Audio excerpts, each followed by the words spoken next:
My 9-year-old woke up on Christmas Eve to a note. We needed a break from you. Don't call. The whole family left for a beach resort without her. When I found out, I didn't cry, I did this. 4 days later, they saw what was on the kitchen table and started screaming. Imagine waking up on Christmas Eve, not to the gentle hum of holiday magic, but to your phone vibrating against the nightstand like it was trying to escape your life. That's how my morning started, at 6:12 a.m.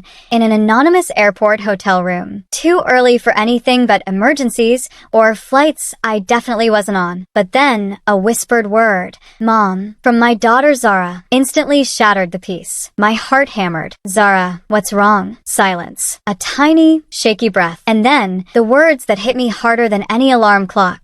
I think something's wrong. The house is empty. Adrenaline surged through me. I swung my legs off the bed, the cheap carpet cold beneath my feet. An hour's flight from home, stuck on mandatory holiday coverage because small city hospitals don't care if it's Christmas when they're drowning in flu. I told myself it was fine. Zara adored her grandparents, and my younger sister, Samantha, was there with her kids, Owen and Quinn. A full house, built-in chaos, built-in babysitters. But now, my 9-year-old sounded like she was standing at the edge of a cliff. "Okay," I said, forcing my voice steady. "Tell me where you are." "In my room," she whispered. "But it's too quiet. Not normal quiet." "All right, put me on speaker," I instructed. "We're going to walk through the house together." I heard a faint beep, the rustle of blankets. "Okay," she said. "Good. Open your door and tell me what you see." "The hallway lights on," she reported. "Grandma always turns it off at night." I filed that away. A tiny red flag. "Anyone in the hallway?" "No, just the light." "All right, walk toward the living room." Her small footsteps sounded hollow through the phone. I pictured it all. The family photos. My mother's perpetually complained about mirror. The runner rug I'd bought on sale after another grueling night shift. All of it mine. All of it paid for with exhausted bones. "I'm in the living room," she said. "The TV's off. Grandpa's blanket is gone." My heart rate picked up. "Is the tree on?" "We decorated it just last week." Zara, Quinn, and I,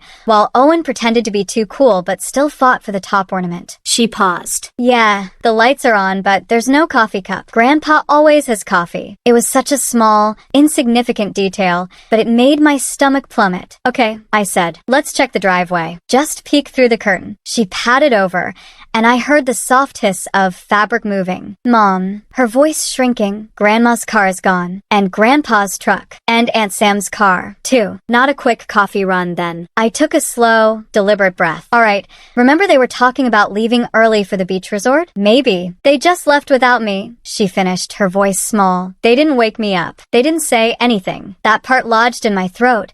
A painful, bitter pill. "Maybe there's a note," I suggested, clinging to whatever script I could find. "Check the kitchen table." Sometimes people leave notes when they go out. This was the moment where, in a different family, that note would say, "Ran to the store. Back soon. Love you. Eat the cookies." I listened as she walked. "I'm in the kitchen," she said. "There's a paper here, like a ripped-out notebook page." My pulse started to thud. "Pick it up," I urged. "What does it say?" She rustled the paper, took a breath, and read, stumbling over the first word. "We needed a break from you. Don't call." The hotel room went very, very quiet. Not because there was no noise. It was full of humming AC, distant doors slamming, someone laughing down the hall. But inside my head, everything went silent and sharp, like a needlepoint. I pressed my fingers into my forehead. "That's all it says?" "Yes." Her voice cracked. "Mom, did I do something bad?" "No," I said immediately. "Absolutely not. That note is wrong. They were wrong to leave it, and they were wrong to leave you." I walked to the tiny window, staring out at a generic parking lot,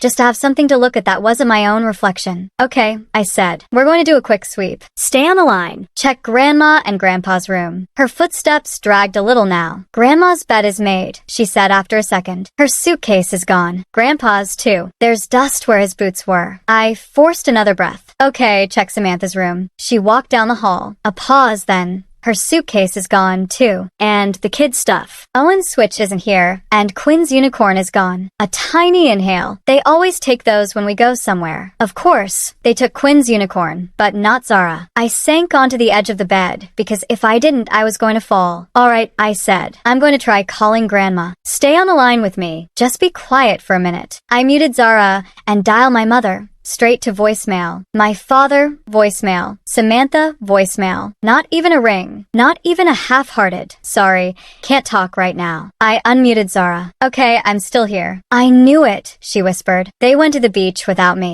Her voice did something to me then. It wasn't the crying I'd heard before. This was quieter, flatter, like she was already trying to shrink herself smaller so the world wouldn't notice. I needed another adult. Any adult. Unfortunately, that left me with Reed. Reed was a blood, just a longtime friend of the family who'd somehow become a permanent extra in our family group chats and vacations. He had Seinfeld opinions and a talent for always being around when there was free food. I scrolled to his name and hit call. He answered on the second ring over loud noise. Kids shouting, water in the background, what sounded suspiciously like a blender. "Naomi." "Hey, Mary. Where are my parents?" I demanded. He hesitated. They're around. Try again." I heard someone in the background ask, "Is that Naomi?" Then lower. "Don't just give me the phone." Reed's voice dropped. "They said you knew." "Reed." I said, each word precise. "Where are they? And where is my daughter supposed to be right now?" He exhaled. "We're at the resort. They left early to beat the traffic. Your mom said Zara would be fine for a few hours. Samantha said she needed a break because Zara's been, quote, extra. They were going to pick her up later, I think. Or maybe." "If you finish that sentence," I hissed, "I am going to come to that resort and remove your larynx with a plastic spoon." He made a small, terrified noise. "Look, I just tag along, okay? I didn't make the plan." "You still came?" I said. I hung up before I said something a medical board might frown on. "Mom," Zara asked, "are you still there?" "Yes," I said. "I'm here, and I'm coming home." "But you're at work," she whispered. "I don't care." I checked the time. If I left now, I could maybe be on a flight before 8, maybe be home before noon. Maybe. "Listen," I said, "I'm going to call Mrs. Martin. She's coming over to stay with you until I get there." "Okay." Our neighbor, Mrs. Martin, was the kind of retired school teacher who had a key to everyone's house and a sixth sense for when kids needed cookies or boundaries. Zara loved her. I trusted her implicitly. "Don't open the door for anyone except her," I warned. "And keep the house locked." "Okay," Zara sniffed. "I'll stay on the phone until she gets there," I promised. I switched to three-way calling and rang Mrs. Martin. She picked up on the second ring. Bless her. "Naomi, is everything all right?" "No," I said.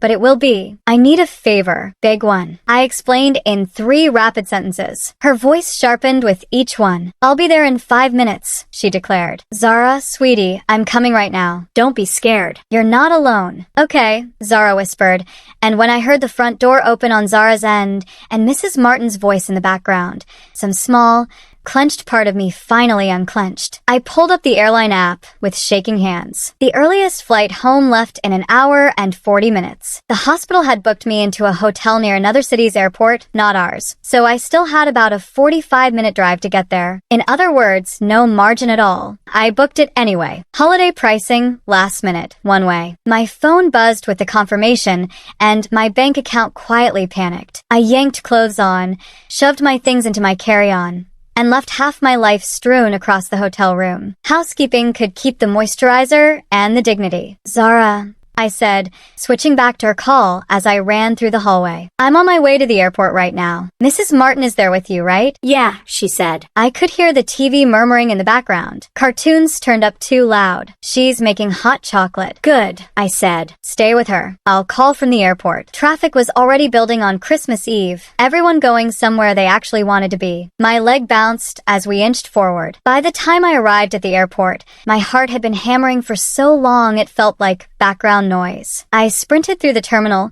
cut through the snaking security line with enough desperation in my eyes that they waved me ahead, and made it to the gate as they were announcing final boarding. "You're cutting it close," the agent said, scanning my boarding pass. "My daughter is home alone," I said, because my family forgot what the word family means. Something in my voice must have landed. She just nodded and gestured me through. When I finally arrived home, Zara ran out, hair flying, socks slipping on the porch. She slammed into me so hard I stumbled back a step. "I'm here," I kept saying into her hair, over and over. "I'm here. I've got you. I'm here." She pulled back just enough to look up at me, eyes red and wide. "Mom," she whispered.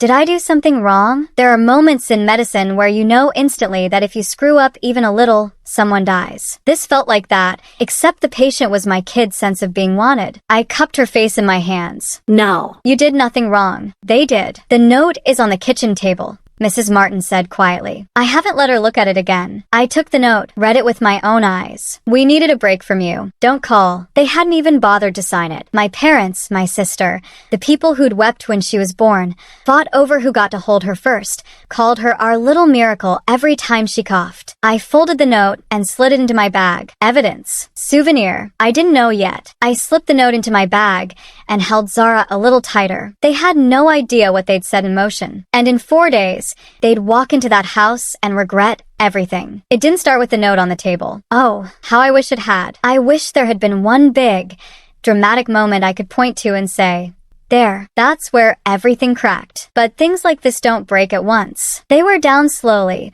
like a hinge you stop noticing until the door falls off. I'm the oldest. Samantha is the youngest. That alone should tell you most of the story. I was the one who remembered bills, appointments, birthdays. She was the one who remembered fun. Our parents encouraged the arrangement. Naomi's responsible. Samantha's spirited. Those labels became our job descriptions. By the time I finished medical school, I'd been holding things together for so long. It felt normal. My parents were proud of me. Yes, but also very comfortable with the idea that responsible meant available for emotional labor, financial help, childcare, you name it. When I finally bought my house after residency, they were the ones who suggested moving in to help with Zara. Zara was 5 then, and Jason, my ex-husband, was halfway out the emotional door already. The offer felt like stability, so I said yes. It didn't take long to realize I'd invited 2 extra adults to live in my home while I worked 60-hour weeks. Then Samantha moved in, too. After a breakup left her with 2 kids, Owen and Quinn, and nowhere affordable to go. One temporary week turned into months. Months turned into years. And somehow I was the only person paying for anything. Mortgage, utilities, internet, streaming, groceries, insurance. If it had a bill, it had my name on it. If I brought it up gently, my mother clutched her chest and said, "We're doing our best. Besides, you make more than any of us ever did." Maybe that was true, but respect doesn't cost money, and somehow that was always the thing in shortest supply. Worse than the finances was how they treated Zara. She's sensitive, the thoughtful kind, the kind who feels things deeply and notices every shift in tone. My family treated that like a flaw. My mother called her too delicate. My dad added, dramatic. Samantha said she needed to toughen up, as if 9-year-olds should come with built-in armor. If Zara got overwhelmed at dinner, they teased her. If she cried at a sad commercial, they sighed. Once she told my mother she didn't like loud voices, and my mother laughed and said, "Well, you picked the wrong family, didn't you?" That one stuck with me for weeks. I tried stepping in, but every time I did, they accused me of spoiling her or projecting from my job. The irony of being told how to parent my child by people who wouldn't buy toothpaste without asking first is not lost on me. Still, I believed in family. I believed in the idea that even flawed people can show up when it matters. So, when Samantha suggested the Christmas beach trip months ago, a big family thing, all of us together, I said yes. Even though money was tight, even though I'd have to join them later because I'd been assigned to a mandatory Christmas Eve shift in another city. They insisted they'd take good care of Zara, that she'd be surrounded by people who loved her. The night before I left, Zara said quietly, "Sometimes they're mean, and I don't know why." I hugged her and told her she was safe. I believed it because I needed to. The next morning, I left for work before sunrise. And while I was stitching up strangers and answering pages, they packed their bags and drove to the beach without her, leaving my 9-year-old daughter behind with nothing but a handwritten note. After I got back and peeled Zara off my coat, the first thing I did wasn't scream or plot or burn the house down. I fed her. She kept insisting she wasn't hungry, but her hands were shaking, and she hadn't eaten more than a few bites of toast with Mrs. Martin, so I made grilled cheese and tomato soup, classic comfort food, doctor-approved therapy, and sat with her until she got halfway through the sandwich. Only then did her eyes stop darting toward the front door like she expected someone to jump out, yelling, "Gotcha." No one did. When Mrs. Martin finally left, with strict instructions to call her if I even thought about needing help, I put Zara in my bed, drew the curtains, turned the TV to something gentle, and watched her fall asleep in minutes. Kids crash hard after fear. Adults just pretend they didn't. I went back to the kitchen. The note sat on the counter like a crime scene exhibit. We needed a break from you. Don't call. It still didn't feel real. Not because I didn't believe my family capable of cruelty. They'd always been good at that, but because of the sheer effortlessness of it. A torn notebook page, a scribble, a shrug disguised as handwriting. I photographed the note, the empty hooks, the missing toothbrushes, all the quiet evidence they'd packed and left. All of them, except Zara. Document. Assess. Plan. The triage instinct was automatic. Urgent. Serious. Detoxing the environment she'd been drowning in. Non-emergent. Everything that wasn't her. When she woke up later, we curled on the couch and watched a movie, one where misunderstandings lead to songs instead of therapy bills. She pressed into my side like she was anchoring herself. Where do you think they are right now? She asked. At the pool, I said. Honesty mattered now. Do you think they'll come back tonight? I think they'll come back when the resort kicks them out, I told her. But you and I won't be here. She blinked up at me. We're leaving. Yes, I said. We're taking our own little vacation. Her eyes lit up. Fragile but hopeful. Will there be hot chocolate? There will be hot chocolate until you beg me to stop. She snorted softly. It was almost a laugh. By the way, if you're still with me on this unbelievable journey, make sure to hit that subscribe button. More stories that might just make your jaw drop are coming. After she fell asleep again, I made calls. First to a colleague who rents a small furnished apartment near the hospital to traveling nurses. I'd covered Thanksgiving for him last year when he got sick. You can have it for as long as you need, he said. I'll text the door code. Next, I called a lawyer friend, someone I'd once stitched up after he lost an argument with a bar stool. He answered like he expected me to say something sarcastic. Instead, I said, I need to get people out of my house. Instant silence. They paying rent? He asked. No lease. No. They get mail there? Yes. Okay. They're licensees, he explained. You can revoke permission to stay. Put it in writing. Give them a short deadline. After that, you start the eviction process if they're still squatting. Can I post the notice while they're gone? It's ideal. Less drama. A beat. Naomi, you all right? Getting there, I said. The next morning, Christmas Day, I told Zara to pack her favorite things. Clothes, books, stuffed fox, the little lamp she loved. I packed the rest. School supplies, comfort items,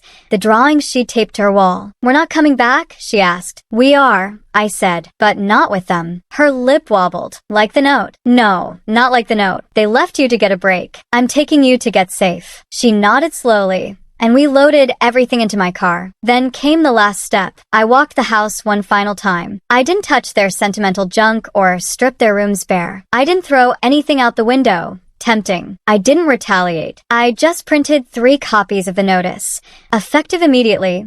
Your permission to reside in this property is revoked. You have 7 days to remove your belongings. Failure to do so will result in formal eviction proceedings. Do not contact Zara. Communications go through me only. I signed my name. 1 copy went on the kitchen table, the exact spot where their note had been. 1 on the inside of the front door. 1 on my parents' bed. Then I locked up, checked the windows, set the alarm, and walked out with my daughter's small hand wrapped around mine. The apartment was tiny. Squeaky couch, thin walls. The kind of kitchen where you can stand in one spot and touch everything. But it was quiet. It was ours. That night, Zara and I sat on an air mattress, eating takeout pad thai and watching cartoons on my laptop. Is this just for Christmas? She asked. We'll see, I said. How do you feel here? She looked around thoughtfully. It's small. Yeah, but it's nice, she added. No one yelling at the TV, right? I said. Football was a personality in that house. She giggled. Small but real. And for the first time in a long time,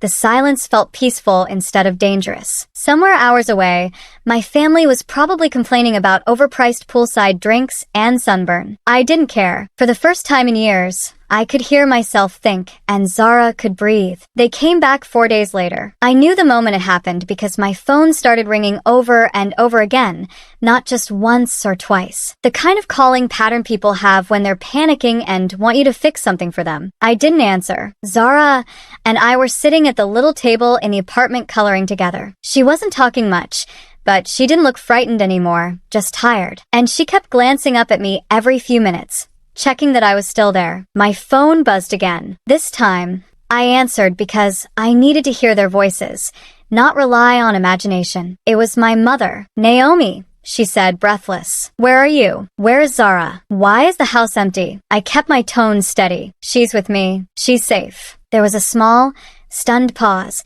and then my father's voice rose in the background. Not yelling, just startled and angry in a way I knew too well. She took her. She took the girl and left the house. My mother's voice came back, strained. Why would you do this? We came home and everything was silent. We didn't know what happened. I left a notice, I said. On the table. We saw it, she said, her voice tightening. It says you're removing us from the house. Surely that can't be real. It is, I said quietly. My father came onto the line fully then. Naomi, you can't just throw your family out. We've lived there for years. You've lived in my home for years, I corrected gently. And you left my daughter alone, without telling me. You didn't check on her. You didn't call her. You left her to wake up and find an empty house. That's not fair, my mother said softly. We were coming back. When? I asked. After breakfast at the resort? After a swim? After you remembered she existed? She didn't answer. For a moment, all I heard through the line was quiet arguing between my parents and Samantha. Not shouting, more like three people scrambling to explain something to themselves before explaining it to me. Finally, Samantha's voice broke through. Naomi, this is being blown out of proportion. We didn't mean for her to be scared. We just needed space. And you work so much. We thought she'd be fine. I let out a long breath. She was not fine. She was terrified. She thought something happened to all of you. She thought she'd done something wrong. And you didn't leave her a plan. You left her a note telling her not to call you. It wasn't meant like that, my mother whispered. I know what you meant, I said, but I have to look at what it did. There was a soft sound on the other end, almost like she was crying but trying not to. Part of me hurt hearing it, but another part, the part that had held Zara while she trembled, stayed firm. You have 6 days to move your things out, I said. I won't argue about it. I'm not changing my mind. Naomi, my father said, voice heavy. You're tearing this family apart. I closed my eyes. Dad, I'm holding my family together. My Zara and me. That's it right now. No shouting followed. Just stunned silence. Then I ended the call. They didn't stop trying, of course. The messages came in waves. Confusion, hurt, frustration, little attempts to tug on guilt. I didn't respond. I focused on Zara, on making the apartment feel familiar. We cooked simple meals, watched movies, arranged her things neatly around the small bedroom. Every night, she slept a little deeper. A few days later, on my way into the hospital, they tried showing up in person. A nurse pulled me aside. Your family is out front, she said. Do you want me to walk you around the back? I almost said yes, but avoidance only works for so long. I'll talk to them, I said. They stood near the main entrance, my parents and Samantha together. They looked different, smaller somehow. My mother's coat wasn't buttoned properly. Samantha's hair was in a messy bun. Not the usual picture-perfect style she always insisted on. My father looked tired in a way I hadn't seen before. My mother stepped toward me first. Naomi, we just want to understand. That's fair, I said gently. I'll explain, but only if you listen. They all nodded. You left Zara alone, I said. You didn't tell me. You didn't check on her. She woke up terrified. She thought she was the problem. My mother let out a soft, broken sound. I never meant for her to think that. I know you didn't, I said, but that's what happened. Samantha crossed her arms. We were overwhelmed, Naomi. We watched 3 kids, you know. I know, I interrupted, but Zara is not a burden you get to put down because you're tired. She's a child, my child, and she deserves to feel safe. My father rubbed his forehead. So that's it? We're just out on the street? No, I said. You have a week to find a place. You're adults. I trust you can manage. They exchanged looks, uncomfortable, resistant, but also resigned. My mother sighed first. We really didn't think it through, she said softly. We thought you'd calm down after a day or 2. I'm not angry, I said. I'm done. There was no yelling, no dramatic exit, just a quiet understanding that something had broken long before this, and I was finally refusing to hold the pieces together alone. By the end of the week, they moved out. Not gracefully, but they managed. Mrs. Martin gave the occasional update, but I stopped asking for them. I didn't need to know who was angry at whom or which piece of furniture didn't fit in the rental. That part of the story wasn't mine anymore. Zara and I went back to the house a few days later. It felt different. Quiet in a peaceful way this time, not in a lonely way. She walked from room to room, touching familiar objects as if checking they were still hers. "This is really our house now?" she asked. "Yes," I said. "Ours." And we set up her room together. Fairy lights, drawings, the fox bedsheets she chose. She asked if we'd ever let them come back. "Not unless you want to," I said, "and only in ways that feel safe." She thought about that, then nodded. That night, we made pasta and watched fireworks on TV. She fell asleep on my lap long before midnight. I looked around the room. The same house, but lighter somehow. Quieter hours. And for the first time in a long time, the future felt like something we got to choose. Did I go too far or not far enough? What would you have done in my place? Let me know in the comments below.